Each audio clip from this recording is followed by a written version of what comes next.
Welcome and thank you for tuning in to Climate and the Arts Ongoing Solutions Series. I'm your host, Frances Littman, the founder of the Creatively United for the Planet nonprofit society. We gratefully acknowledge all generations of Coast Salish people, past, present, and future, for the stewardship of the plants, trees, waters, and land, and for the privilege to live, work, play, and create from their territories today. We'd also like to thank our lead partner in this series, Jonathan O'Riordan of the Gail O'Riordan Victoria Foundation Legacy Fund, as well as our community supporters, Lifestyle Markets, Spinnaker's Brewpub, Horn Coupar, McAvoy Rule, and Miles Craig of KawaiiPerfection.com. Today's program is jam-packed with inspiring stories on a wide range of projects that are charting the future towards healthier, happier communities. We will spend the first half of the program exploring more of the building side of housing, and the second half of today's show on intentional communities with a low carbon footprint.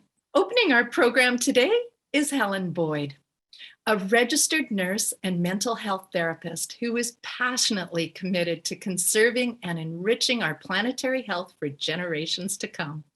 She is the BC representative of the Canadian Association of Nurses for the Environment and board member and liaison to the Canadian Association of Physicians for the Environment. Welcome, Helen. Thank you. Thank you so much, Frances, for having me and having this opportunity to share with your audience the work that we've been doing together between CANE and CAPE, our Association of Nurses and Physicians.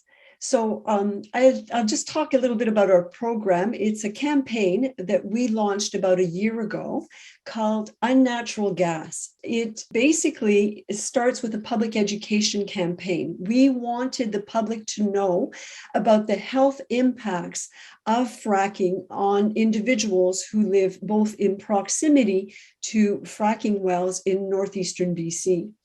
And so I invite people to visit. As you can see, it's an interactive type of website, and it has behind it many, many articles that are evidence-based.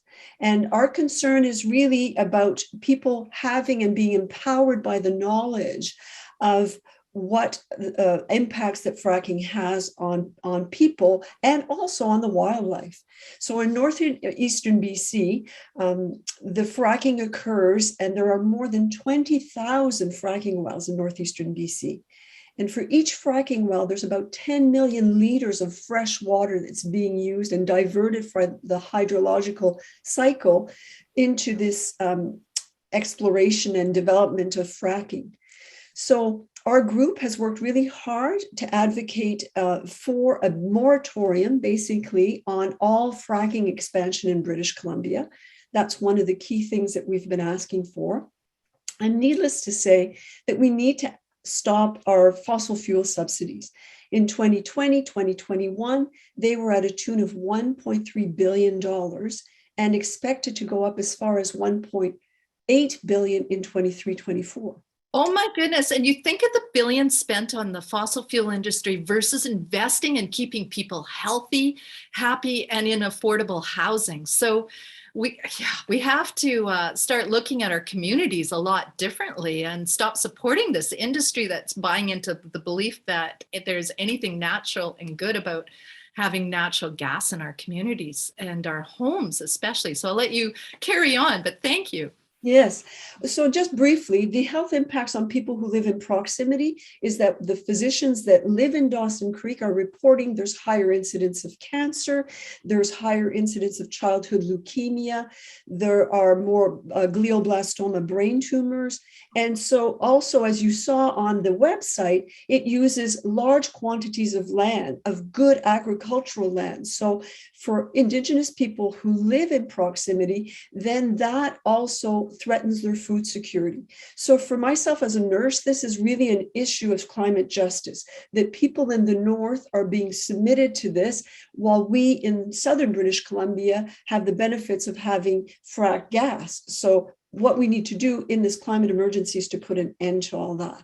And so we want, of course, again, from a climate justice perspective, for the workers to have a just transition and to be reskilled and retooled in zero emission jobs that are good jobs for them. And we're mindful of these asks that we're having.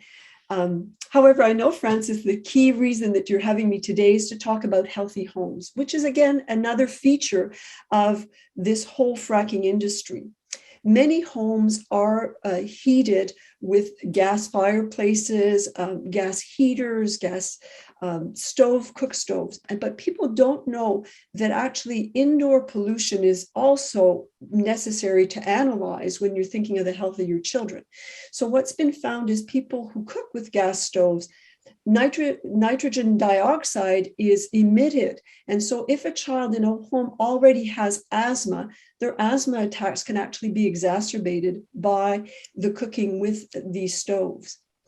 So when you talk about a healthier future, what we're really encouraging people to do is to do a switch to all electric homes. Our homes in British Columbia are 90% from hydroelectric and renewable sources is what we could have instead. Mm-hmm. So an induction oven would be far better health-wise and climate change-wise, because let us not forget that liquid natural gas is 90% methane. And we know that the IPCC report has told us we need to bring down the methane. It's a super pollutant gas, 86 times more potent than carbon dioxide. So to reduce that, even in our homes, is a place we can start. So the gas stoves is certainly one primary step, but also let us not forget how we heat our homes. So heat pumps. We know that last summer, the heat dome took the lives of approximately 700 people in BC. And many of them were seniors.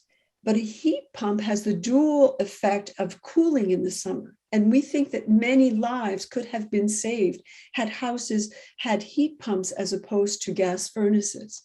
So that's another way of considering a healthy home, is through the heating and also what we cook with. What would you suggest if someone's, let's say, in a strata where every place is, plumb for gas? Okay, thank you for bringing that up, because soon I'm going to talk about our calls for action. And one of the things that we really encourage the public to be involved with is, and one of our asks in this unnatural gas campaign, is for people to go to their municipalities and to ask for a ban on gas in new buildings. This is something that we could be doing now that's readily available.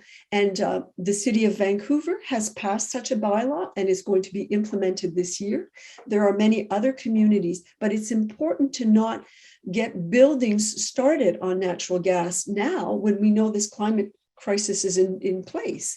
So as a strata and whatnot, the encouragement would be to get together and to actually be advocates for that with the strata to see if there could be a conversion to heat pumps. I know of someone here in the Comox Valley who did that. He had one installed. He's in a complex of 21 different different stratas, and 16 of them converted to heat pumps last summer. So it can be done. There needs to be a momentum, but thank you. That's one of our key points of our unnatural gas campaign.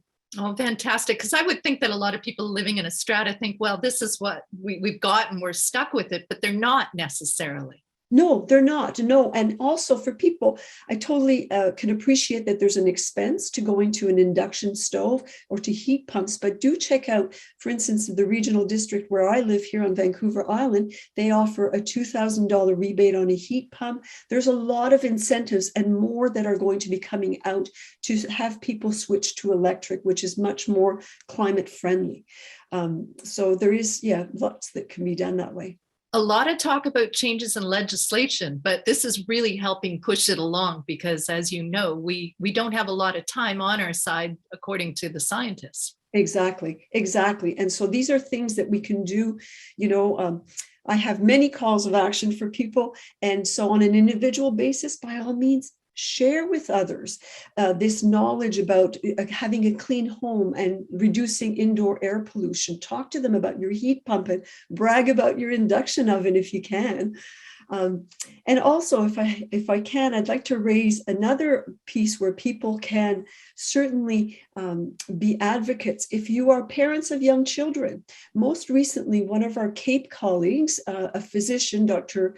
Laurie Adamson in Salmon Arm, had her young son come home from school with curriculum from BC Fortis, specifically teaching about natural gas. So if it was about geology, it was about shale and how deep you had to dig and whatnot. And so unfortunately, this is being used throughout many, many schools in British Columbia. So CAPE and CANE have worked with many healthcare agencies to advocate with Minister Whiteside from the Education, Minister Heyman, Minister Dix, and Premier Horgan to stop the infiltration of corporate companies, especially fossil fuel, in our BC school curriculum. So again, that's an opportunity if you're on a PTA that you can participate. And if someone's living in Alberta and electricity isn't, let's say, they're saying it's not an option, but there's options for everything, I believe. And so what do you tell those people who are going, well, we have all this natural gas here? Well, yes. I mean, having it and needing to exploit it is something different. I think that we can't turn a blind eye to knowing that this has significant health impacts. Like the International Panel on Climate Change tells us that the two main culprits are continuing deforestation and continuing with methane. Those are the two things that we primarily need to work on. And so I think that Albertans can, having lived there in the past, I know how much sun there is. And so, it's about looking at other. Geothermal is another option. There are many, and I believe that Alberta is a province that's rich in geothermal.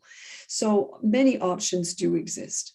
Wonderful. Is there anything you'd like to add? For people who live in Delta right now, the Tilbury LNG is looking to expand their LNG industry there. So there's an opportunity until April the 10th for people to submit for the environmental assessment that's being done. And so by all means, encouraging people to write to their city councillors to stop this expansion. We need to be spiraling down the fossil fuel industry and moving away from it. So by all means, that's another call to action for everyone. Excellent. And your website, I think that we were showing earlier, unnaturalgas.org. Thank you, Helen. You've been wonderful as always. Thank you for all the work you do on behalf of the Canadian Nurses for the Environment, and to all your colleagues. Thank you. Thank you. Thank you for the opportunity. Joining us. It's now possible to build structures that are fireproof, soundproof, toxin-free, earthquake-proof, mold-proof, pest-resistant, carbon-negative, and have insulation values well beyond current standards, making them extremely energy efficient, fossil fuel-free, and affordable to maintain and live in. In 2019, Creatively United created a short film about the first home of its kind in the world with these features. It's known as the Harmless Home, and it can be seen on Creatively United's YouTube channel. Located in East Souk on southern Vancouver Island near Victoria, BC, this eco-home showcases what's possible using Canadian-made construction technology and materials. And buildings constructed from these hemp limecrete engineered building blocks known as just biofiber can provide sustainable living within the means of our one earth and drastically reduce construction waste. This product could revolutionize and will revolutionize the way we build and provide a solution that could fit nicely into our provincial government's low carbon building materials strategy, which states that by 2023, there needs to be a more holistic approach to decarbonizing buildings, and all new buildings must meet a net zero carbon standard by 2030. As well, this revolutionary product can provide hemp farmers with new opportunities. Another win is that sequestration of carbon begins in the field and carries on through the entire manufacturing process and build. Plus, it uses less water, energy, money, and resources to create these buildings that can last hundreds of years. It's all very exciting. Solutions exist. So we followed up this past week with Arno Keinonen, the pioneer and owner behind the Harmless Home, to see if his house, which has become the subject of intense research, is living up to its claims. Welcome, Arno, and how exciting that you've had 3 years since we did the documentary to record all kinds of data that you're going to share with us about the livability, the affordability, and just some other information about your Harmless home. Please share. This house has exceeded all our expectations. There have been challenges, yes, but the key summary is that this home would save us from all these fire disasters, such as Fort McMurray, Lytton, and Okanagan problems, because hemp and lime combination is by nature fire distinguishing. It emits CO2, which is our fire distinguisher if you try to burn it. Then this home, it does protect also against extreme heat. Last summer, for example, we never even needed to consider starting air conditioning. That's because of the tremendous thermal mass of the exterior walls, which people don't normally even think about. And then the other thing that seems obvious, this house is also buildable by normal building industry, which is unlike many other eco-home solutions. At the prices which are no more than regular homes, once it gets established, this construction method. Like our building blocks costed $25 a piece. It's already clear that they only cost about $10 a piece when the serial construction is taking place. And next, this house has an order of magnitude longer lifetime in comparison to typical normal homes, which really reduces the consumption of the earth resources to 1 earth level. Also, we in this house have energy production as well as self-sufficiency in water and sewage and even food. We can have quite good food production here.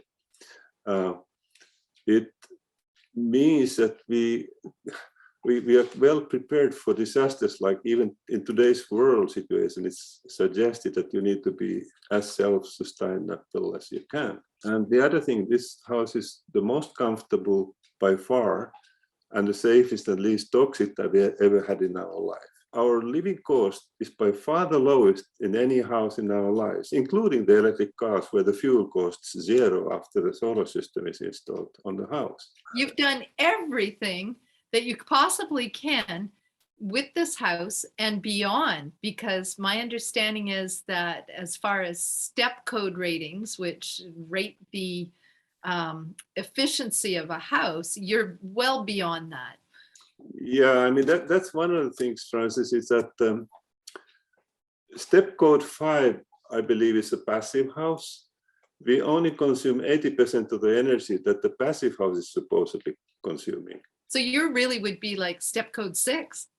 Yes, I mean, based on what I see in this house, I said, is there any reason why building industry shouldn't be required to do something that matches these kind of things that could be built in one experimental pioneering home? And it didn't take that long for your house to be built as well. It seems to me it went up pretty quick. Yes, it's, I mean, when you keep in mind that this is the first ever house built like this, there were learning steps, and it took a very long time to start with. The lower level took a long time to put together.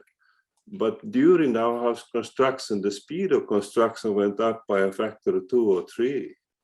So it was all in the planning initially, because no one had done this. You're the first house of its kind in the world. So given that, you've become a laboratory for many studies, I gather.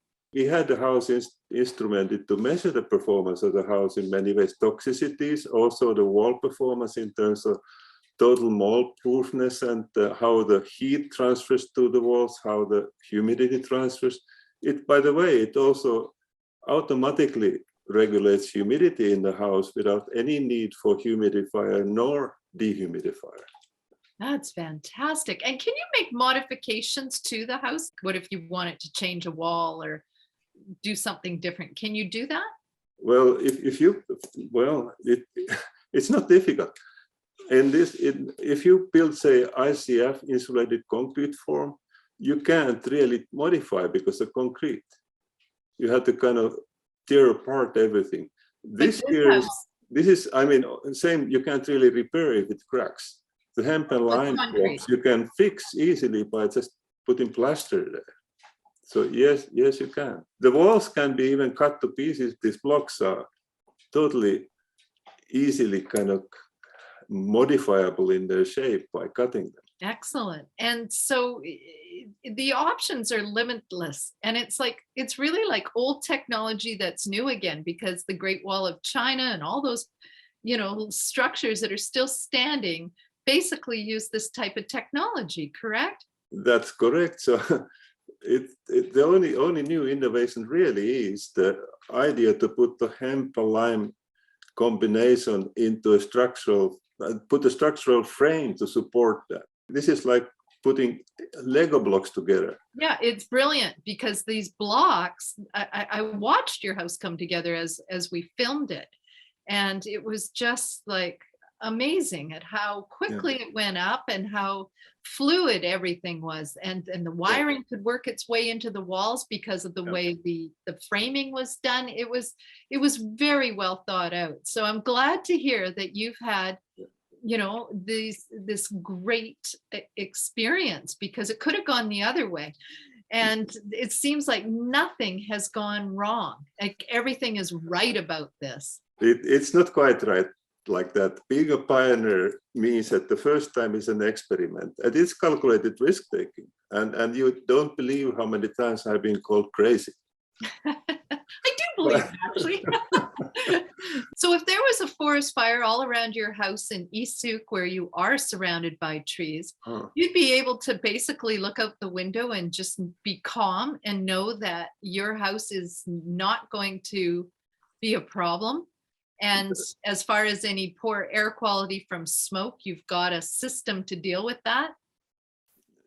Yes, that is true, but it's not quite as true. I mean, the windows are still something that fire will blow up the windows, but when the frames of windows are totally fireproof and the walls, that means that the house after a fire is very easy to repair. Right. It'd still be standing. Over 300 people been to this house. In the last couple of years. Yes. Wow. Well, thank you for making your house a living example of what's possible. And where is the company as far as moving forward? I know everyone, given the chance, would love to have a just biofiber house. I am part of a team who are working hard to actually convert now this to a fully mature industry, so that it can be actually scaled up and started the production of blocks and get it to all the building codes. It meets all the building codes as far as I know. Yes, in terms of characteristics, but you have to remember that the engineers who approve it need to write their name, sign their name to approval. And when you don't have it in in the building code fully, it's very difficult for the engineer to sign their name because they become responsible. So they need to have full understanding of the performance. So even though it's known that it, in terms of the properties, does meet building code, it needs to be specific enough so engineers and architects can use it. Not only is your house, you're the very first house in the world, East Souk Park. There is, my understanding, another house in Saanich. So that's another district, and it managed to get approved. So there is a lot of hope for this product, right? Yes, and there's another house on Cortes Island as well. Excellent. And many more to come, I hope. Yes, well, that is the plan, and not much longer now to wait, I believe. Well, thank you, Arno, for sharing your home and sharing your information, this good news, and we'll watch for Harmless Home 2 to be produced in somewhere in the near future. So Arno, fortunately for us, Arno is that type of pioneer who is willing to use his house as a test case. And he wanted to build that size of a house so that they could test the possibilities for commercial construction as well. And not to mention, Arno has a lot of family that stays with him, and that house is primarily 100% off the grid. In fact, we filmed that video during a power outage, completely using his solar panels for lighting and our equipment. And I'm thrilled to tell you that Arno is actively involved in helping Just Biofibers scale up production of the blocks so that this product will become readily available in the near future. And we'll be sure to keep you informed when it does. So the British Columbia government has pledged by 2030 that 90% of all new cars sold will have to be electric. There are a number of incentives to get us there: rebates on cars, scrap it programs for older gas guzzling cars, and massive investments by car manufacturers to increase the range of EVs available.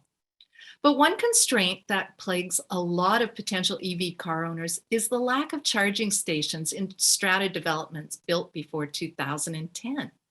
A lot of strata councils are now struggling with how to install charging stations so owners can charge their EVs at home.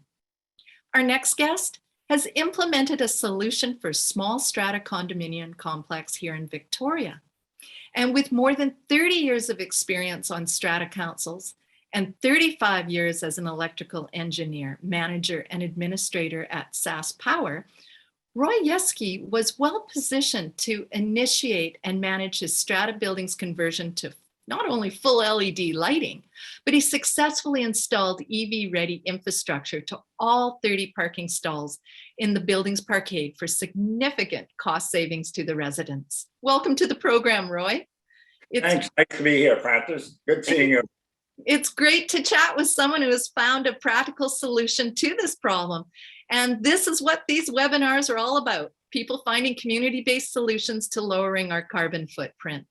So can you tell us, Roy, about your condominium? I understand that you went to all this time and trouble to get EV chargers installed. And how many people had EVs at the time you did this? Yeah, our building, we have 16 owners in our building. And to be honest with you, none of them have EV vehicles right now. The only thing we see showing up is bicycles, electric bicycles, but we want to plan ahead. Excellent. That's what was so inspiring about your story. So that despite no one having an EV, you managed to convince your strata council to put in these EV chargers. How did you do that? Well, the first thing is some people started to talk about possibly buying a unit. So some owners came to me, and I was president of the strata. So I did some homework, and I checked around Canada, and I read all the horror stories about the problems people had, the cost of putting in chargers, charging infrastructure, the places where people came and bought a unit, had an electric vehicle, came to the unit and couldn't convince the strata council to get a charge. Just a disaster. So I convinced myself I was going to do the homework and come up with a really simple, cost-effective solution, primarily for those stratas prior to the introduction of the electronic meter by BC Hydro. So that was my challenge, and that's what I did. Excellent. So what's the business case for the program? Like, how much did the conversion cost, and how did you find the funds from the strata owners, and how much did BC Hydro, if at all, support your project? Yeah, first of all, the business case was based on being strategic. Let's plan for the future to ensure the value of our building stays up and current. The cost of the project, we spent about $50,000. BC Hydro grants $18,000, $600 per parking stall, and we set up 30 of them. What I did, our strata, to finance it, we took $8,000. I needed $32,000 basically. So $8,000 out of our contingency reserve fund, $8,000 out of the pockets of our owners. We thought they should have a little skin in the game. And then we were fortunate, over the 13 years, and not because of me as president, we had accumulated surpluses approximately $24,000. And the interesting thing about that is those reserves, that surplus, primarily came from converting our common area lighting to LEDs. I just did a calculation. In 2009, I started to convert it. I just did a calculation the other day. $80,000 we've saved by changing to LED lights from compact fluorescence. Incredible. 80? Did you say 80? $80,000. What I did is starting in 2009, I started converting the building common lighting to LEDs. And what that saved us in 13 years, a calculation that we've saved $80,000 on electrical bills. This year, we're running approximately $12,000 savings a year, and 90% of that is a conversion to LED lights. It's just incredible. So the owners really got the EV chargers for nothing. Incredible. Well done. So it took someone like you who's got all this experience with electrical to know that and calculate it. Wonderful. So the owners, in fact, didn't pay any new funds for the charging stations other than for installing the actual chargers for their individual cars then, right? Yeah, for the project, the owners got $8,000 out of their pockets, but really they save so much in LED lights that they're ahead of the game. Yeah, you're exactly right. So what are the key technical advantages of your solution? Can you speak about your main electrical box, if it's, in the parking garage, and the relative ease to hook up to individual stalls, etc.? Yes, what you see here is a picture of the electrical room. Prior to electronic meters coming by BC Hydro, they had electrical rooms. So the meter reader could come to a building and just walk into one room and read all the meters. So those buildings that are fortunate have room like this, all their meters in one spot. But what we did, we connected to those meters. And then we also, older buildings, people are concerned about the capacity available. So we put a load controlled computer on the main circuit breaker to ensure we wouldn't overload the building. And that's in the picture you see it on the right-hand side of the main breaker. The electrical code would allow us to put in a 20 amp circuit to each owner's parking stalls. But I designed it so they would have an option to go to a 50 amp circuit breaker and tie into our load control system. This is just a picture where all the cable comes out of the wall, coming out of the electrical room. So it came out of those cables and it's distributed to everybody's stalls. Is that correct? Exactly. There you see a picture of the overhead, the ductwork that the electricians put in, and over towards the wall where the outlets, the 208 volt outlets are hanging on the wall. There's a picture of the outlet. That's what an owner gets, 208 volts. They can use that to either plug a car into directly or buy a charger and plug it in there. Wonderful. So what skill sets are required to make this conversion happen in other condos? Like you're an electrical engineer. Do other condos need the kind of expertise you provide? And who has these skills? Yeah, I think basically it would really be helpful if they could find some old retired electrical engineer. Certainly you can hire consultants, but they got to be creative. What I found is they seem to be, some people get stuck on one solution. Well, there's a number of solutions, and you have somebody that's willing to look at a real cost-effective, simple solution. Electrical skills, somebody that can do some homework on finances to calculate the best option from a financial point of view. And then basically electricians will put it in. They'll calculate all the size of the wire and all that. Excellent. So, any other quick advice to give strata councils who are looking into this challenge? Yeah, what I learned, the two key things, if I had those places where you can get back to your meter, tie the service into the meter because it eliminates all the problems with billing. Secondly, don't give up. A building has huge electrical capacity at night. We're all sleeping at night. There's all kinds of capacity available. People think there isn't. There is. Put a load controller on it to control it. And thirdly, if you can't get back to your own meter, BC Hydro will give you an additional meter. Now that they have electronic meters, they can do wonderful things. So I think those three things are so key, and it eliminates a tremendous expense with having to sort out all the billing problems where you come off a common meter. So whatever you do, get back to your own meter. Great advice. Thank you, Roy, for a most informative session. And just to our audience, if you would like to know more about the how-tos and have a more detailed presentation on this subject, please contact us through creativelyunited.org, our website. There's a contact button there. Let us know if you're interested, because we're considering bringing Roy back to share all his gold with us. Thank you, Roy. Thanks a million, France. Nice being here. Thank you. All right, so the demolition industry is one that generates millions of tons of waste annually in Canada, 37% of which is valuable lumber. Companies are throwing away usable, renewable resources and charging their customers to do so. Fortunately, there's new companies like the Unbuilders who now exist to deconstruct and salvage most of a building's components, yielding less than 5% waste on average, and diverting 50 tons of waste and salvaging 10 tons of lumber on average per project. The industry shift to deconstruction has massive positive environmental and social impacts. Currently, 4 million tons of waste are diverted annually by this one company alone. And there's also lucrative tax credits that make unbuilding more affordable than traditional demolition. As well, deconstruction generates 6 jobs to every 1 demolition job, creating the potential for 75,000 new jobs nationally. These jobs allow young workers to contribute meaningful to lessening waste in our society.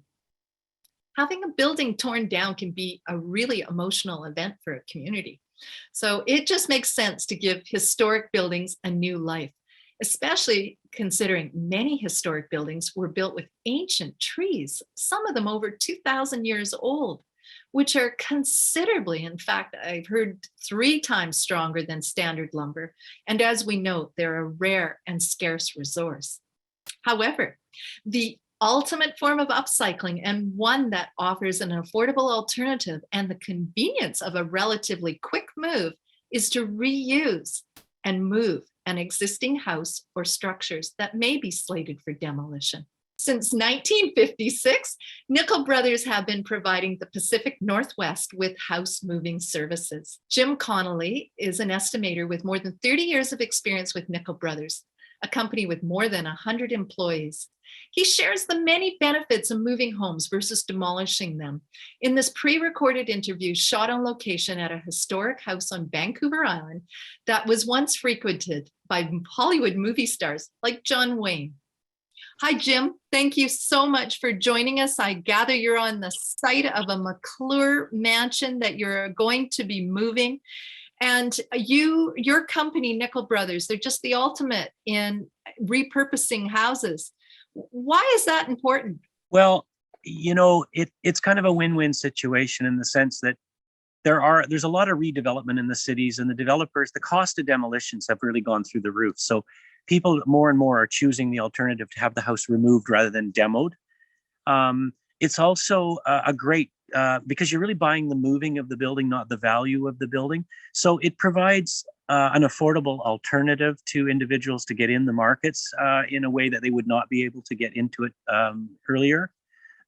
People have told me quite often that what they like about it is it's relatively controllable, in the sense that, you go to sleep and you wake up and the house is there. So there's a lot to be said for, something that happens more quickly, especially in this day and age. It also helps that these are really refined houses, in my opinion. They're better built than a lot of the modern ones. They've the track record on them. They've been around a long time. If they're still functioning, it says a lot about the building. They are really built in an earlier period when they were built forever, not really for sale. And the workmanship and the material was so much higher grade, especially in the Pacific Northwest with Douglas fir and edge grain materials and so on and so forth. So they have the capacity to go on for as long as you look after them. And, that's a benefit as well. But again, it's a really good deal because you're really not buying the building, you're buying the moving of the building. So what we have to ascertain is whether the building has the inherent value to remove it and relocate it. Most of them are, as I've said, I've said many times that they're, house moving is a city problem with a rural solution, because a lot of the buildings that are being torn down in the cities for new development are being removed, put on barges, and they're being shipped all over the place, hundreds of miles in some case, and relocated. So it providing, affordable housing for these smaller communities or for developing areas in a way that's just not there at present. And of course, we all know what's happening with the price of housing. So we're getting busier all the time. And it's becoming, I would say, unequivocally, one of the only ways people can get into this kind of business. What I said recently, we were commenting into one of the municipalities recently, and I said, in my opinion, what you've done with the regulatory environment and with what's required now to build a new house, the cost per square foot has gone through the roof. And I said, in my opinion, you people with your regulatory environments are disenfranchising the general public. Housing should be a right, and it's not anymore. And the other sad reality is become investment a lot, right? But, traditionally, people need places to live, and that's where we come in. So by moving a house, you're not only saving it from the landfill, but you're potentially giving it a new life as even affordable housing, as you've said, that there are people out there who are really keen to do that. Yeah, they are, and more all the time. I mean, so you're getting, it's certainly more affordable. Most moved buildings are really running at around $100 a square foot. And new construction, really $350 to $500 a square foot. And it'll go up from that. The more custom you get, the more expensive it's going to get. And it takes a lot of time. The other thing that we're finding a lot is that the builders are really busy nowadays. So it's hard to get a builder. Last year we moved over 20 buildings to Gabriola Island alone. Wow. And the reason for that is because a lot of people have owned the land for a while. And when they intention to build, of course, it's a 2-year wait for a builder over there, and it's expensive. So we get busy where we're seen. A lot of people don't think about it, but they see a house being delivered and the thought occurs to them. So those areas, they tend to really generate a lot of activity. Excellent. I was going to say, how do people know? Like, do you have, you can't be storing a house somewhere. You've got to have a place to take it, right? Well, yes and no. I mean, we do have a lot of storage facility. We have storage lots in Victoria, Vancouver, Nanaimo, and Courtenay. And we do, in fact, have to store them a lot because the problem is the permitting, the houses, there's often insufficient notification to remove the building. And this is the thing that we're working on, the regulatory environments, because if we don't get sufficient notice to remove a building, we have to do it very quickly. And they will not have their permits ready to receive it. So a lot of these areas, some of them are really good, and they have kind of like a move-on permit where you can do your excavation. We bring the building in and park it, and then they can still be processing their paperwork. They just can't start building. And those are creative ways to allow for the waste stream not to be plugged up by, again, permitting issues or complications. So because they'll get a building permit, but it's very hard, and this is especially hard nowadays because the volume these municipalities are dealing with to get a permit quickly. Right. Of course. I know in my area, there was a house that I don't think anyone would have looked twice at. And next thing I know, I'm reading in the newspaper how it got moved. And I was really impressed because I think most developers would just come along and look at this house and as they do and say, oh, it's old, knock it down. We need something new. And yet I have noticed when they've demolished houses in my neighborhood, the amount of beautiful timber going straight into the landfill. And like you said, there's a lot of craftsmanship in these houses. They just need, a refresh. Well, yeah, and we've lost touch with the fact that generations before us would roll their sleeves up and they would build their equity into their houses. So they would do some work. I think we've got to the point now where fewer people want to do the work, but that's how you get ahead, is kind of old school.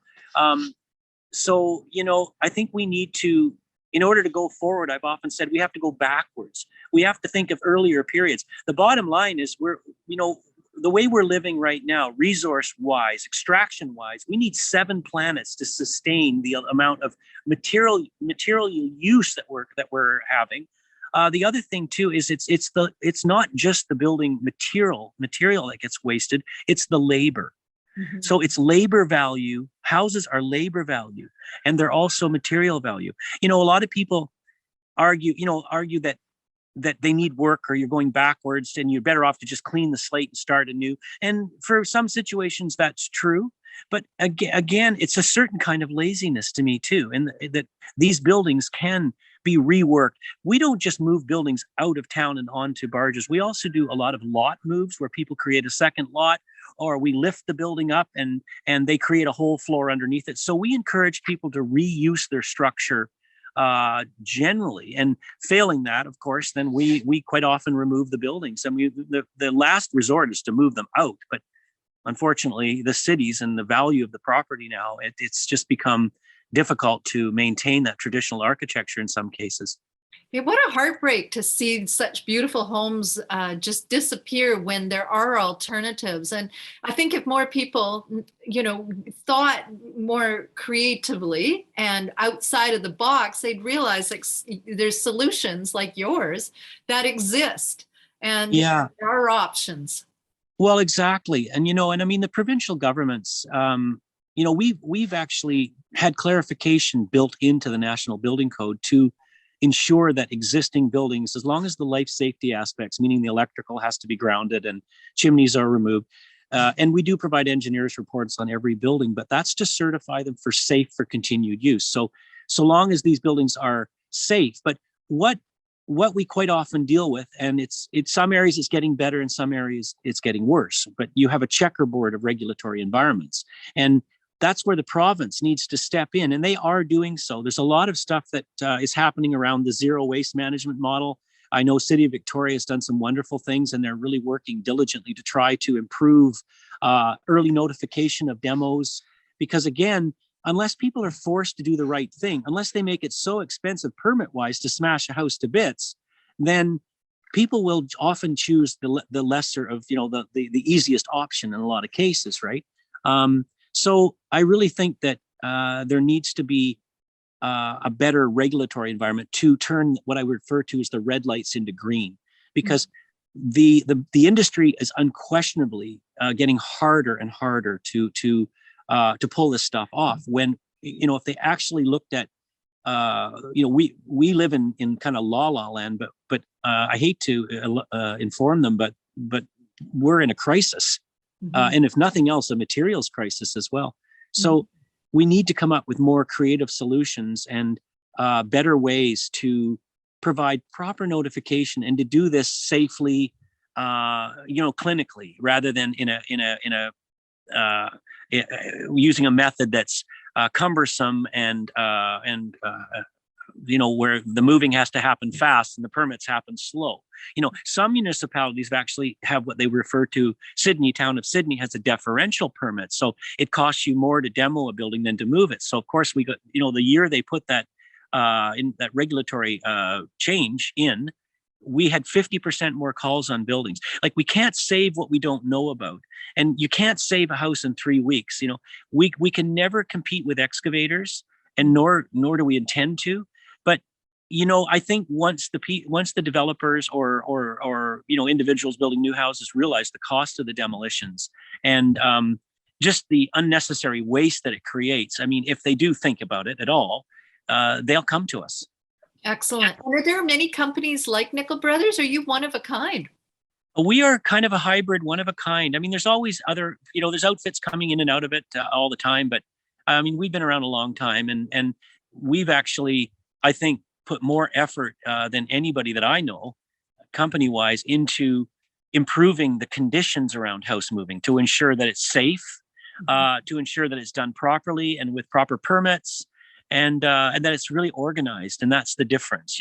It's an equipment game, but it's a planning game too. There's a lot of planning and thoughtfulness that goes into it. Do you ever match landowners with houses? Constantly. Yeah, we have a database of, I think we get something like 10,000 hits a month on our website. We have a huge database with multiple buyers. I mean, we're getting 30 to 50 calls a day. Wow. And when I first started in this business, there was nothing like this. We didn't have websites. And also we've been advocates for people who need someone to take up the fight, to try and streamline the process for them as well. So it's a good experience for people. Wow. So many solutions exist. Before introducing our next two guests on the topic of intentional forest communities, we felt it was fitting to share a special 6-minute film. Written and directed by Vancouver Island artivist Icel Dobell, this is the second in the Secrets of the Six Mountains series. In her first short film, The Legacy, released in 2018, Dobell took viewers on an exploration of the rare and endangered Six Mountain region of North Cowichan on the southeastern side of Vancouver Island.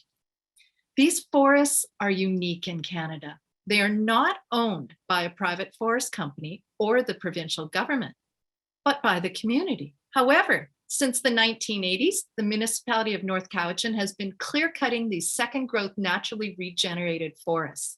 And in December 2018, something extraordinary happened. The public spontaneously learned of the logging. Hundreds of people protested, and 2 months later, council declared a pause in new logging and ordered a public consultation on the highest and best use of the forests.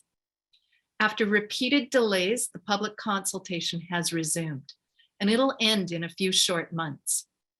Dobell is seizing this critical moment to release this short film, a story aimed at people who want to play their part to protect our children's future. Please visit wheredowestand.ca to learn more and take action.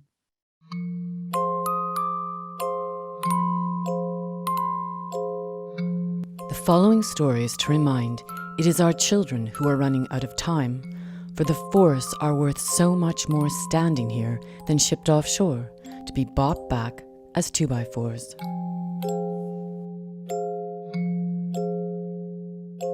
Nona, where do all the dead trees go? Well, like everything, all of us. Animals, salamanders, snakes, and Snails and lizard tails. living stumps.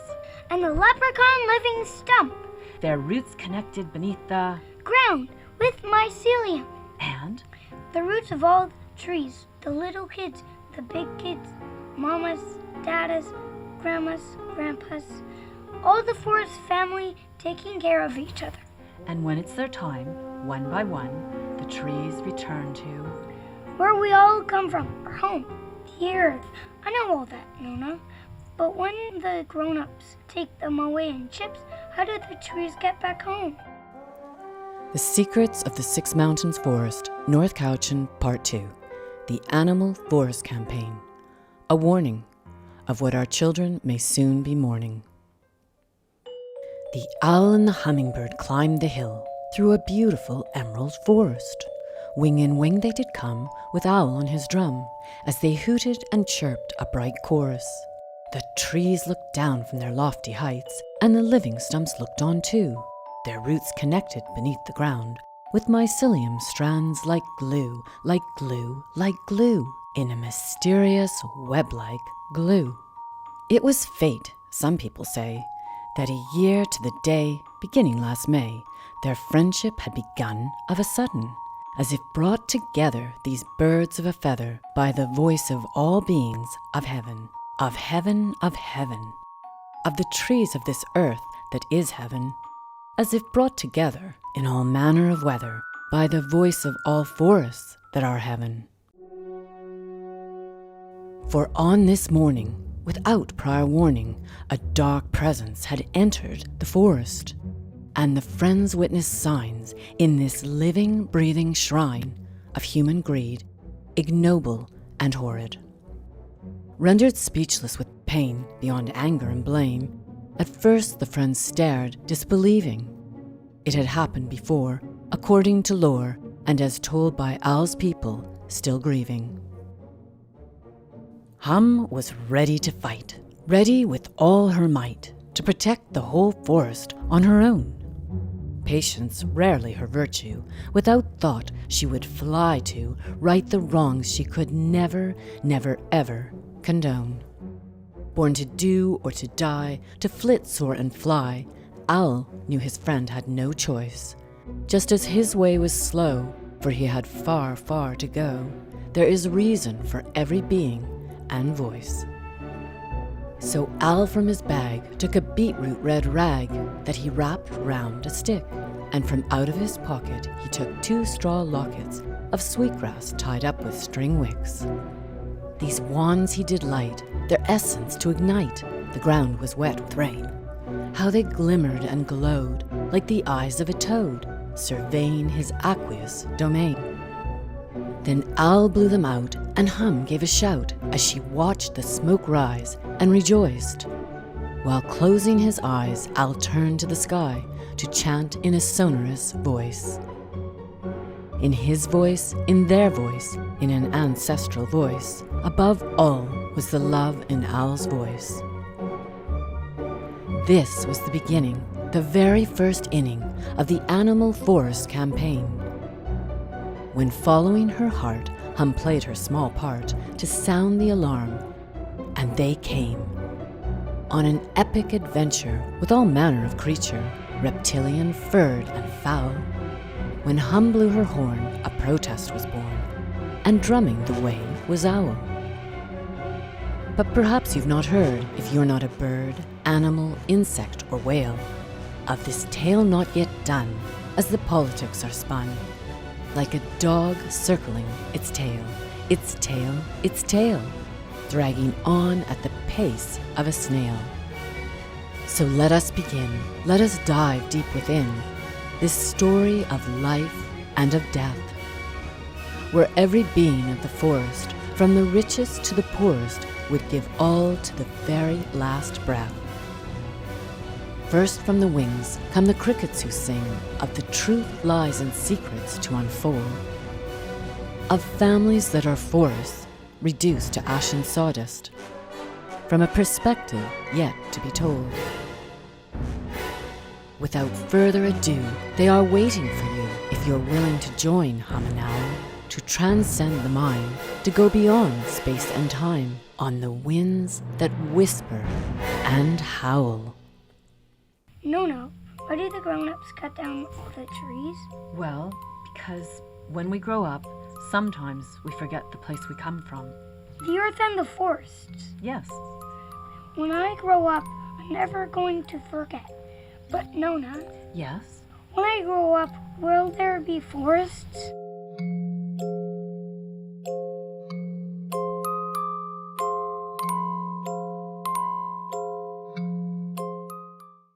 Wow, that film touches my heart every time. It is said that it takes a village to raise a child. And this African proverb means that the entire community of people must provide for and interact positively with children, for those children to experience and grow up in a safe and healthy environment.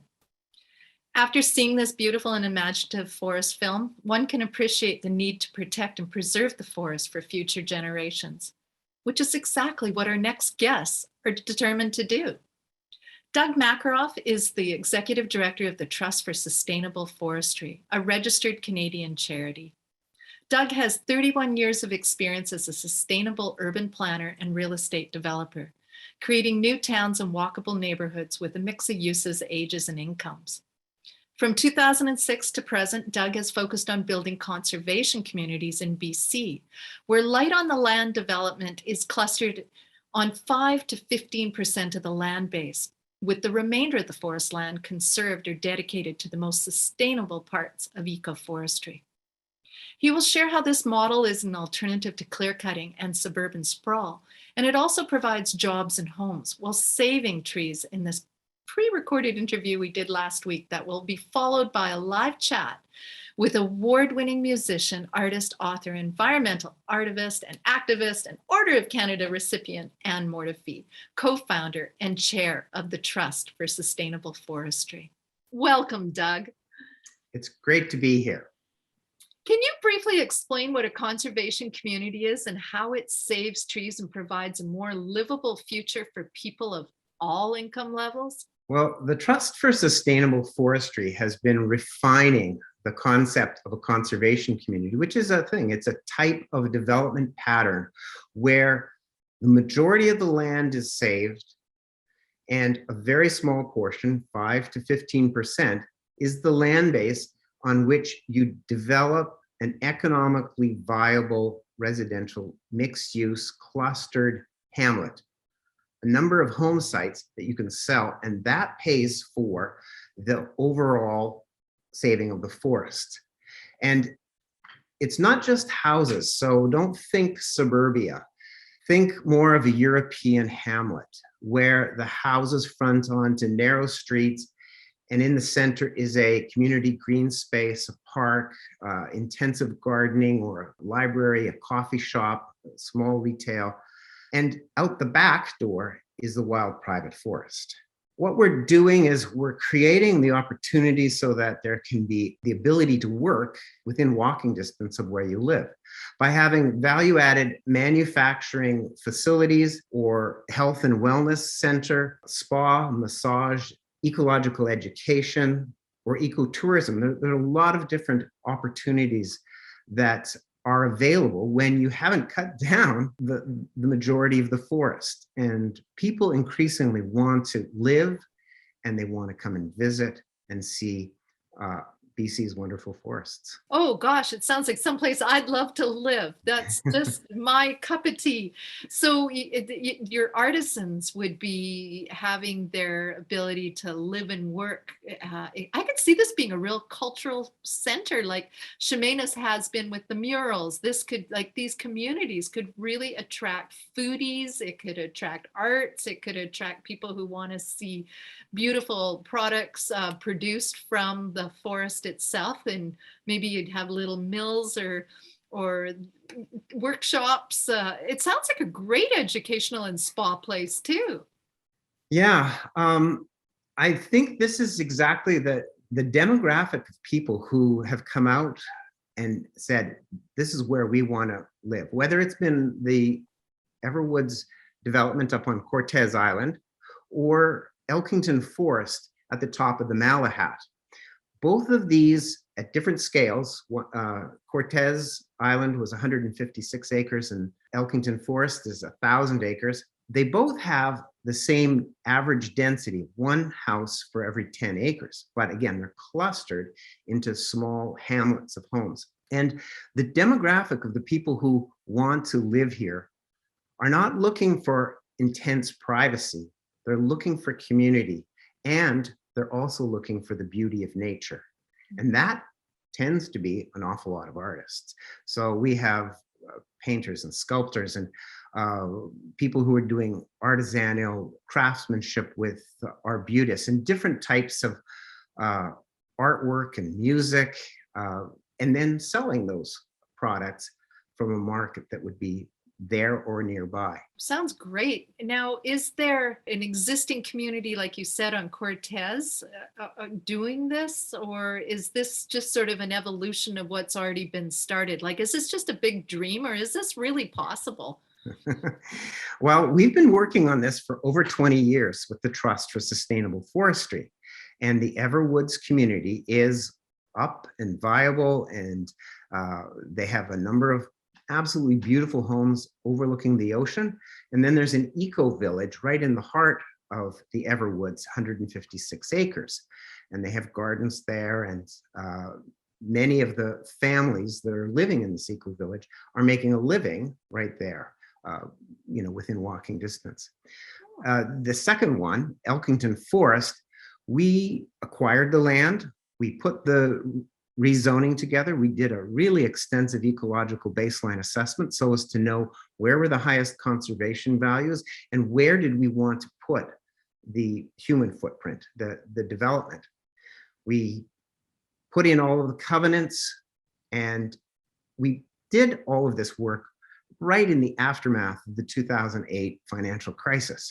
And unfortunately, I'm not involved with that project, but from the perspective of the Trust, we did 100% of everything that we had set out to do in terms of doing all of the protections for that 1,000 acre forest. Well, on the 850 acres of the 1,000 acre forest.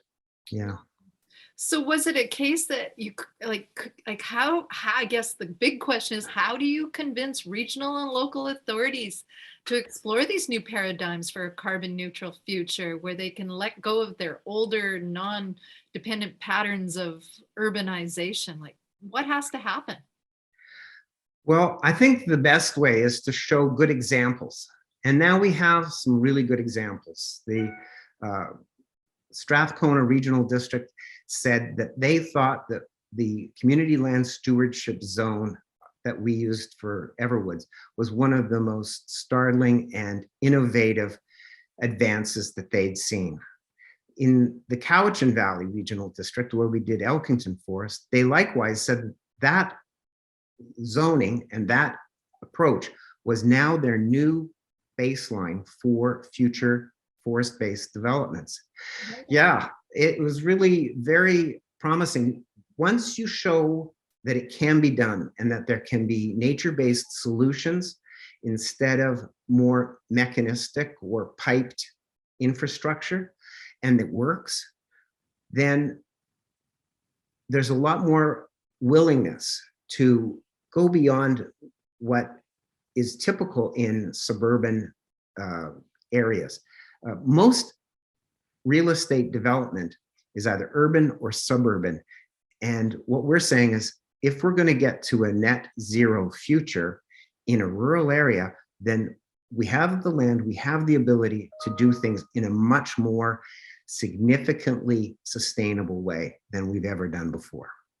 And we need to be doing this. My goodness, this is how our first peoples lived. I mean, they had it all. They had their beautiful villages, they had their art, they had their resources right at their fingertips to stay fed, and then we know what happened. And this is really what's old is new again, that return to the land, but in a way that is with a contemporary approach using contemporary technology. But how do you factor into affordability into this so that it truly becomes a community of people of all levels of their ability to pay?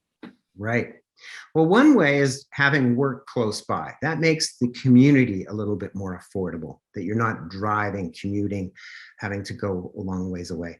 But the other is to have tiny homes or carriage houses or secondary suites as attachments to the main house that we're building. And that creates a rental opportunity. And depending on their size, they could be very affordable and very attainable. And I think that's the main way is having a whole range of people renting, people buying, and a whole range of income and a whole range of age groups too. That's what makes a community. Absolutely. Yeah. So what does it take? Does it take political will? Does it take communities coming together and demanding this? I know it takes more education, and I know that that through the trust have a course coming up sometime soon. Maybe you could talk about that and answer how do we get there? Well, I think it takes a commitment to loving the trees, first of all. And if there are people who have owned forest lands, Gulf Islands, Vancouver Island, BC, wherever, maybe for generations, and you don't want to see that forest knocked down, and you don't want to just hand it over as a park, then there are other options. There are other options to industrial clear cutting or turning it into a park. And what we're saying is that this is a third option in between, that you can do something where you're actually creating a more healthy, ecologically viable forest by creating a community in that forest. And we are going to be preparing a course. We are in the process of building this webinar that we're going to be publishing in the spring and summer on how to create a conservation community. We're taking everything that we've learned from the last 20 years and all of the professionals and the nature-based solutions, civil engineers and architects, natural building information that is evolving and becoming really exciting, and bringing that all together in one course so people can learn how to create a conservation community. And it's for landowners, but it's also for the people who might want to live in these communities and who are willing to say, I want to do all that I can to make sure that we can save this piece of property and I want to live there too. That sounds fabulous. It sounds like it should be required curriculum in the schools. Wouldn't that be great? You know, just you're growing up and you already know how to create your own conservation community, and you can create it, protect it, and be part of it. I just think that's fabulous. I love that idea. Well, you know, we believe solutions exist. Anything is possible. So when there's a will, there's a way. And I just get very excited about these types of conversations. So thanks for joining us, Doug. It's been great to be here. Thank you for having me. All right. Working with Doug on conservation communities is award-winning Order of Canada artist extraordinaire, activist, speaker. We just love Anne Mortifee. And if you don't know who Anne Mortifee is, you have to know who Anne Mortifee is. And we are really thrilled to say we did a film on forests with Anne called Awaken, a Forest Ballet. And that came out in the last couple of years. So welcome, Anne. Thank you for being here. I know that you established the first conservation community on Cortes Island in British Columbia, right, by registering a new land use zone, which is a community land stewardship zone, as an alternative to suburban sprawl and deforestation. Can you tell us, what does that community feel like? I mean, just give us a sense of what that's all about. Well, actually, I bought into a community that didn't see themselves as a conservation community, but they had the basic template. So I moved into a community called Tiber Bay, and there are 13 families with 130 some odd, 36 acres. So the template was there. They did 13 because that's what they needed to pay for the land. And so when the land next door came up for sale, I just said, you know, rather than, and the only people bidding on it were clear-cut loggers, that I just said, well, we've got to do this. We've just absolutely got to do this. So 3 of my neighbors and I got together, and they had started creating the conservation community land stewardship zone. And one of them had studied with Merv Wilkinson, so he was very interested in ecoforestry. One of them, Miller, and when I was building my house there, I didn't want any wood from a clear cut. So all of it came from windfalls or, sustainably logged areas. And it was a great thing for me. And as we started to make the community next door, halfway through, I said, oh my goodness, nobody in their right mind is going to do this. And I was flying by the seat of my pants. I had no idea what I was doing.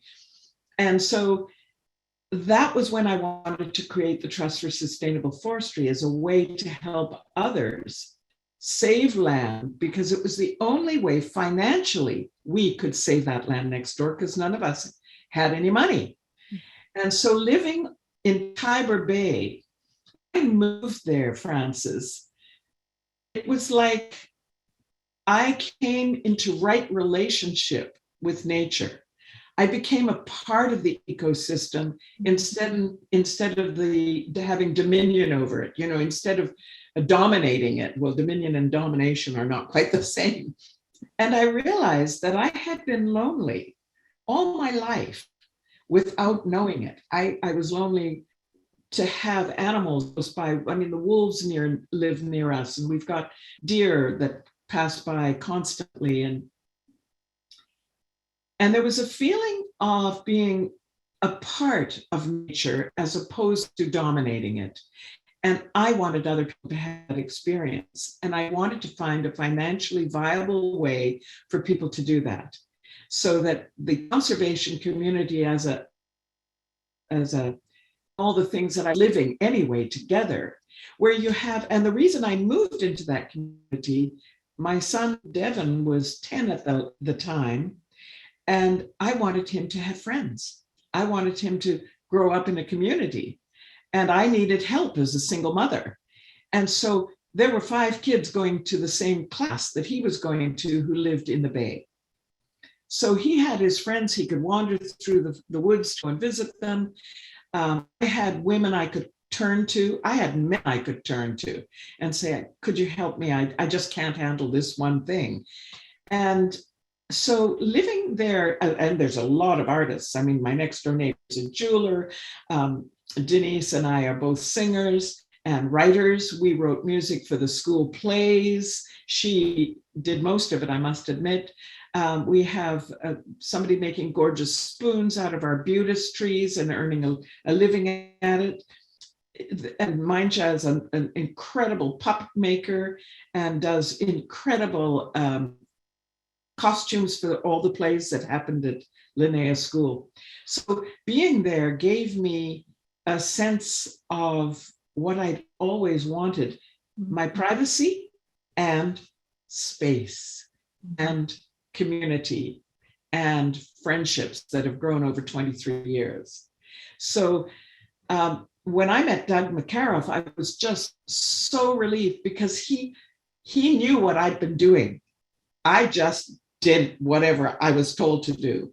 And it was a nightmare as an artist to be able to get my mind around all of the way they do things in the regional districts and so forth. So I was really overwhelmed a lot of the time. But Doug knows what I was supposed to be doing, and somehow I was able to do it. And they actually, David Butterfield, who became my partner in creating the Trust for Sustainable Forestry, he and Doug used to work together. And David, towards the end of my time putting this together, gave me a project manager who'd say, okay, now you do this. Thank you. Okay, I'll do it. 10 hours later, I'm going, oh, why do I have to be doing this? But I'm just so happy I'm doing this because I love the trees. And when I was 17, I worked with Chief Dan George, and he told me that they take their children out into the woods in case they're going to, if they get lost, and they tell them, if you get lost in the forest, ask the standing people. They saw you come in. The trees will show you the way out. And I thought that was so beautiful. And years later, when I was working in Chicago, I ended up going and spending a weekend in the forest with a friend. And we got marooned in a huge snowstorm about 2.5 hours away from the little cabin that we had rented for the weekend, and we could not find the trail. And we were lost.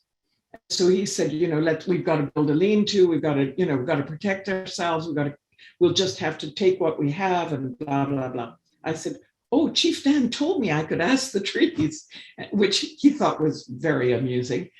And so I walked around and I couldn't see more than 3 feet in front of me, but I walked past a tree and one branch was pointing in that direction.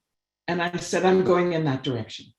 That's where it's showing me the way. I went back to tell Bill that's what I was going to do. He said, you've got to be kidding,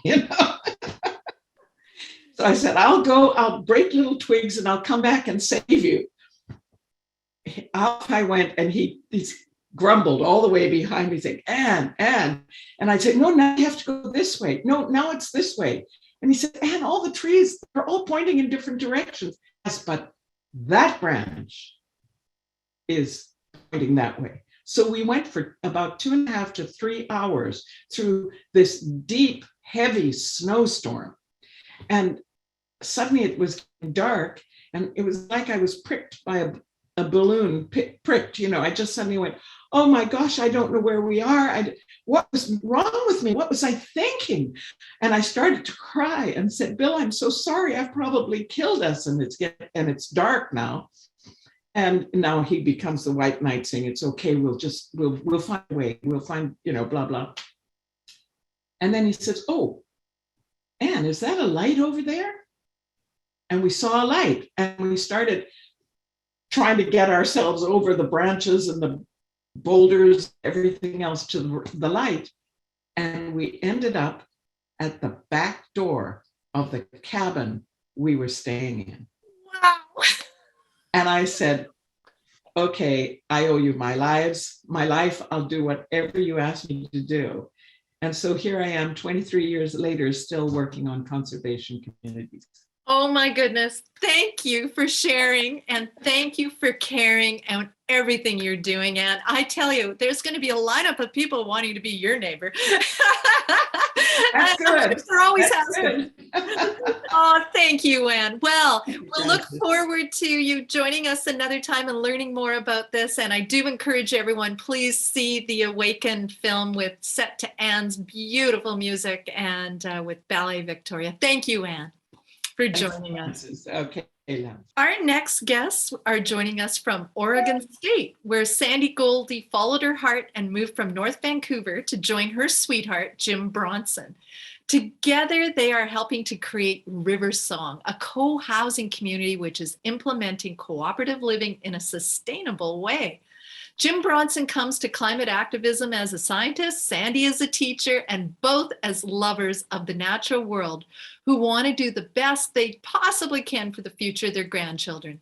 In 2018, they began leading classes based on solutions to the climate crisis outlined in Paul Hawkins' book, Drawdown, and we're founding members of Drawdown BC. They give fabulous courses. They lead online Saturday solutions sessions every 2 months where people from the US and Canada meet to inspire one another with their work for a healthy planet.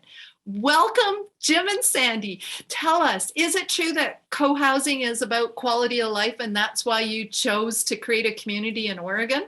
Yes, I think it really is, Frances. And that kind of cooperative living our community is developing based on nonviolent communication and working out things together. And together we've all chosen to do a lot of sustainable things in the community. So Jim, tell us about this slide. Yeah, this is a scene from a drone over the Willamette River, and you see an open 2.5 acre area. And that's where a bunch of our very close friends and colleagues and Sandi and I have gotten together to create River Song. And this is another scene. This is looking to the northwest along the Willamette River away from downtown Eugene. And that's the site that we're working on. Here's how we began. We did a workshop with Katie McCammon and Chuck Durrett, architects who really wrote the book on co-housing. And we got together in groups of various kinds, talked about how to organize the work efficiently, control our finances, design a community. And this was really building a new intentional neighborhood. And here's what the neighborhood design resulted in. We have 4 different kinds of flats. We have 3 different kinds of townhomes. A total of 28 families that are living on that 2.5 acres. And we worked together to come up with all of the different processes that we're going to use. And this is what the land looks like in terms of the plan. You see in the middle our common house. It's called a clubhouse because the people at the Eugene Planning Department didn't understand common house. That's where we'll have common meals, children's playroom. What else, Sandi? Tell us about how we're going to use this site. You know, the Common House pod, I'm on that pod and we're working on that right now. We're working out what would we like to happen in the different rooms on the Common House. So we work out all these things together. We've all just taken a nonviolent communication class. Yeah, but let's tell them more about the sustainable ways we built the community, Jim. Okay, so first of all, I'll just mention that the only driving access is on the side of the property here. We have garages and we have driving access. So in our living area, it's all natural and we have room for a garden and lots of open space. Yeah, everyone's downsizing to move here. And 50% of the land will not be built on. So we're keeping it as natural as we can. Here's our landscape plan, and you can see our vegetable garden down here and several large bioswales that take the rainwater and put it right into the groundwater. And those are all native tree plants. Yeah. And what's this, Anne? Yeah, this is the Common House that will be the beating heart of the community, where we'll be gathering for classes and meetings and meals and all kinds of activities and inviting the neighborhood in to share these with us. And then we'll just quickly show you there are various buildings. The one on the bottom there has 2 homes in it. So it's a duplex, and then other buildings have up to 6 or 8 homes in them. So 7 housing units, and then the common house. So here's an artist rendering of what our life will look like when the common house is up and running, and we have our pizza oven, and we have a children's sandbox, and here's the bioswale. And so this is what we're aimed at. We've got beekeepers and people raising chickens coming too. So wonderful. Well, lots to be grateful for. And just a quick piece on why we're supporting community climate recovery goals. So the city of Eugene has a target of reducing annual greenhouse gas emissions by 7.6%. We are an all-electric community, so we are helping Eugene and Oregon achieve their objectives of getting the greenhouse gas emissions in hand. Yeah, and our buildings are all solar ready. We haven't installed solar yet because we were trying to keep the prices down. But as soon as we move in and as soon as we are able to, we'll be installing solar. And we're going to be having electric vehicle car share. And so those solar ready and being electrical vehicle ready are both in the state of Oregon's plans for how we can all become more sustainable. So here's kind of a listing of the benefits of going solar and being all electric, no fossil gas in the community. And so I'll just be quiet and you can glance down through those. There's financial benefits, it's grid wonderful. benefits, and resilience.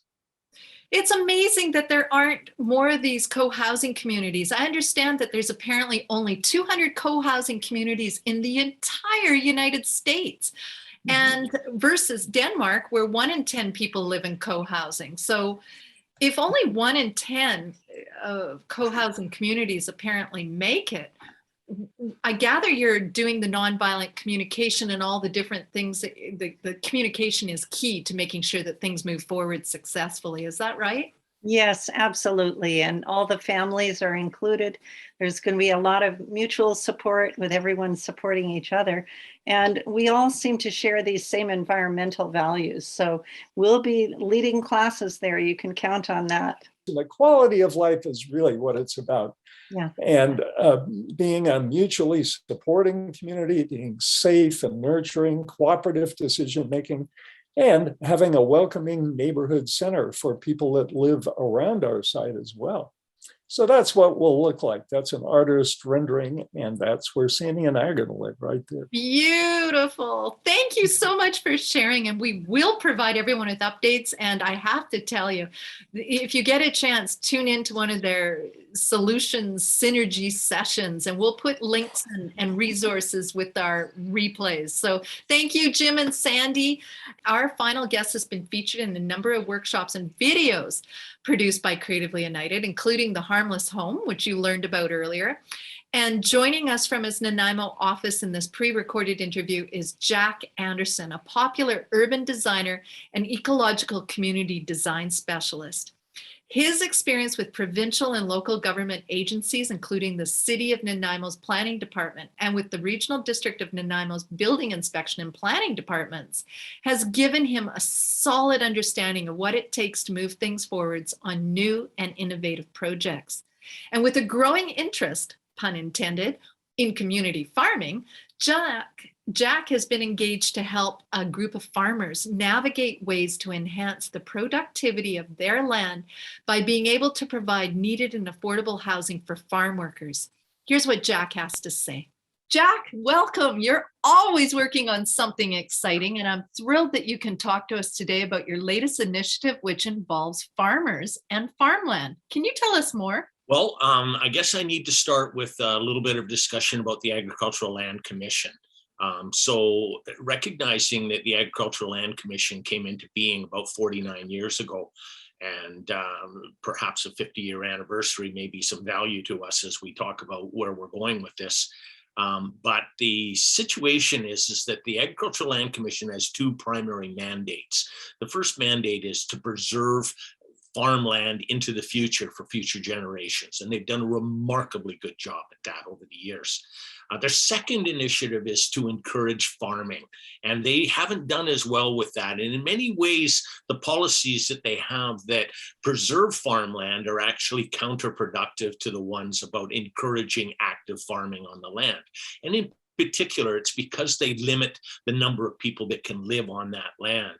And so I'm working in a partnership with a group from a farm in the Souk area, as well as with the district of Souk and a nonprofit there, to develop a partnership to work forward to create a template of a system that we could use that could allow for an increase in population, people being able to live on the land, on farmland, for the purpose of being able to be more active and to begin to deal with some of the challenges that we have in our future. Food sovereignty is, of course, critical, and I believe that extreme weather is going to add more concerns around sustainability and resilience and our ability to ensure that our communities have a local food supply. And as we've come to see in recent times with some of our extreme weather, the flooding, et cetera, that we've seen locally. So the initiative is focused around trying to identify the challenges from the Agricultural Land Commission's perspective. Currently, they allow 2 dwellings on the property, and this is relatively new. They allow 1 full-size building with some limitations, and they allow a carriage house as a second dwelling. But that doesn't allow for a lot of people to be able to live on the land if you're going to actively farm it with multiple crops and to be able to rotate all of those elements that communities will require in terms of food sovereignty. So one of the things that we're exploring is the Agricultural Land Commission shared with us that they have a particular concern for 2 items. One is that they don't like giving permanent allowance for dwellings on the property on a promise of increased agriculture. So we're working with a system within our template to explore how we can allow temporary accommodation on the land for people to live in tiny homes on wheels that can be removed if it doesn't work out, where people can work on that land. And in the process of being able to be active farmers, they have an opportunity then to see whether they want to be part of the community on a full-time basis and to buy into it. But more importantly, we have the ability to be able to go and confirm that the agricultural production on that land has increased. And if it has increased, then we will seek approval for additional permanent dwellings on that land so more people can live there. So effectively, as the farm grows, the hamlet, the people, the cluster of people living there also grows. And we're able to not create a promise that will ensure additional dwellings without the requirement first to prove the agricultural production. So that's the first critical piece that we're working with the Agricultural Land Commission. The second piece that they're concerned about is that they don't want developers to come in and say, oh my goodness, look at this. We have an opportunity to buy a bunch of homes that are on a piece of farmland and we can rent them out and cover our mortgage that way. And then we won't have to worry about farming this land. We are always worried about that. The Agricultural Land Commission is equally concerned. So we will be exploring the use of housing agreements and Section 219 covenants as tools that will restrict the ability of the land to ever be used as a housing development instead of what it's intended to be, which is active farming. Wonderful. What a solution for farmers, affordable housing. And do you have a sustainability component in this? Well, absolutely, Francis. I mean, I think that anybody that's working themselves towards wanting to be sustainable, in terms of their food production, is also going to want to be sustainable in all other aspects of their life, and particularly at a time when extreme climate change is bringing extreme weather, that we have to be resilient. We need to be able to bounce back from those shocks, so it's very important that the whole community is considered sustainable. So we're looking at incorporating sustainable energy systems, renewable energy systems where we can. We're looking at the opportunities of shared waste handling, so alternative septic options where our own personal waste can be part of the nutrients that we need for our farms to grow.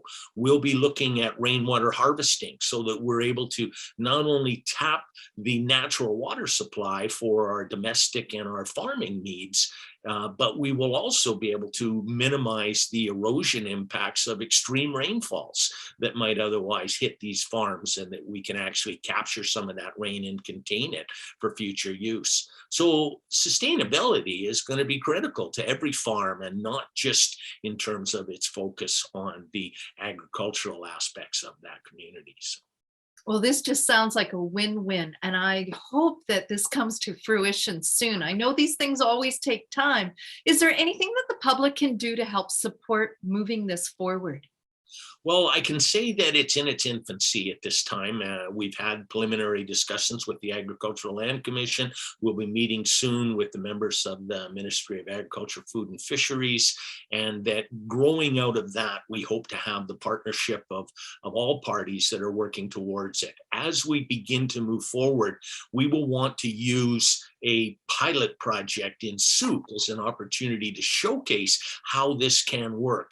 So when that pilot project goes through its zoning amendment in Souk, anybody that sees the value in this and wishes to come out and support us in that will be very well received and supported by the team, as we hope to be able to showcase a living example of how we can make this work for one farm in Souk, such that we can create a template that can be adopted across the province, and all local governments will be able to see this as an opportunity to take advantage of some of the most fertile soils they have in their communities, and allowing people to be able to access them and to grow the food that our communities will need. So I'm very excited about where this will go. Oh, I am too. What a wonderful legacy project, Jack. Thank you for all that you do for our communities. And thank you all for joining us for this very robust webinar. We hope you learned something new and feel inspired. On Friday, April 22nd, we will be hosting a special webinar from 10:30 to noon, and it's going to be youth-led.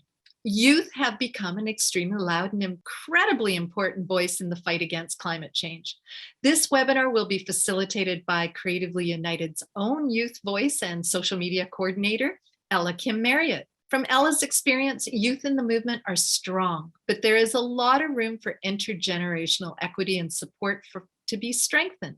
So please join us on Earth Day to hear from a panel of local youth changemakers who are working in creative ways to provide youth with the skills, resources, and opportunities to be leaders in their communities in the fight against climate change. Our webinar will draw attention to the amazing work already being done by these youth, and it'll also offer our audience the chance to hear about how you can help amplify youth voices and build intergenerational links in the face of the climate crisis. We hope to see you there. And before we sign off, we'd like to give you the opportunity to win a $100 gift certificate to Lifestyle Markets, plus this fabulous new book by Bob Haverluck, Court Case of the Creatures. It's hot off the press, and Bob was one of our esteemed climate and artist webinar series presenters, who many of you saw in our January webinar on water. The contest details will be available in our next newsletter, which will be emailed a week today, next Wednesday, with the replay link to today's webinar and answers to the questions we received in the Q&A, but were unable to address live today due to time constraints. So please be sure to visit creativellyunited.org and subscribe for free to receive occasional updates if you haven't already done so. And all I can say is a huge thank you to you all, to our amazing guests.